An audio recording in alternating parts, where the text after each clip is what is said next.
BJP MP Bandi Sanjay సంచలన వ్యాఖ్యలు చేశారు. మాజీ సీఎం కేసీఆర్ కేటీఆర్లపై తీవ్ర విమర్శలు చేశారు. రాష్ట్రంలో తాము అధికారంలోకి వచ్చి ఉంటే ఈ పాటికి కేటీఆర్ను జైల్లో కూర్చోబెట్టి ఊచలు లెక్కపెట్టించే వాళ్ళమని ఘాటు వ్యాఖ్యలు చేశారు.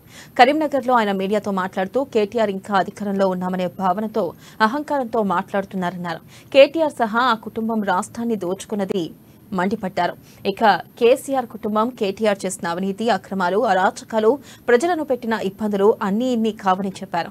కేసీఆర్ కుటుంబం అవినీతికి పాల్పడకుండా ఒక్కటంటే ఒక్క పని అయినా చేసిందా అని బండి ప్రశ్నించారు.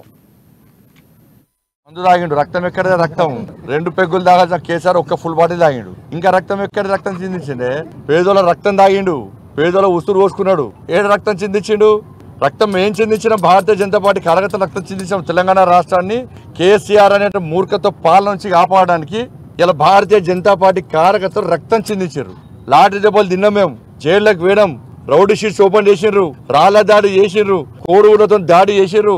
కేసీఆర్ కుటుంబం ఒక ప్రాంతానికి వస్తుంటే భారతీయ జనతా పార్టీ కార్యకర్తలను 2 రోజుల పాటు నిర్బంధించారు. ఇవాళ ఒక్కొక్కరు భారతీయ జనతా పార్టీ కార్యకర్తలు 20-30 కేసులు పెట్టారు. ఇవాళ ఏం రక్తం చిందించాడు కేసీఆర్? సిగ్గుండాలి అనేటోళ్ళకు.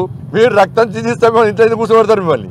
ఇంకా అధికారం ఉన్న అహంకారం కేసీఆర్ కుటుంబంలో కూడా కేసీఆర్ కొడుకులు కూడా ఏమవుతుంది? ఇంకా మీరు అధికారంలో లేరు. ఒక్కటి చెప్పదలుచుకున్నాను, నిజంగా భారతీయ జనతా పార్టీ ప్రభుత్వము ఏర్పడేది ఉంటే ఇప్పటికే కేసీఆర్ కొడుకును ఆయన మేము విచారణ చెప్పి లోపల నొక్కుతున్నాడు. గ్యారెంటీ లోపల నొక్కుతున్నాడు. గ్యారెంటీ కేసీఆర్ కొడుకుని ఈ నెల లోపల భారతీయ జనతా ప్రభుత్వం ఏర్పడితే కేసీఆర్ కొడుకును పక్కా లోపల వదిలినాడు. నేనైతే గ్యారెంటీ లోపడదు. ఆయన వేసే అరాచకాలు, ఆయన పాల్పడ్డ అవినీతి ఇంత అంత కాదు, ప్రజలు పెట్టిన అరాచకాలు, భారతీయ జనతా పార్టీ కార్యకర్తలు పెట్టిన ఇబ్బందులను ఇప్పటికీ గుర్తొస్తాయన్న అవన్నీ కూడా. అబ్బాబ్బాబ్బా ఏం అరాచకమన్నా భారతీయ జనతా పార్టీ కార్యకర్తలు ఎంత కొట్టిరనప్ప.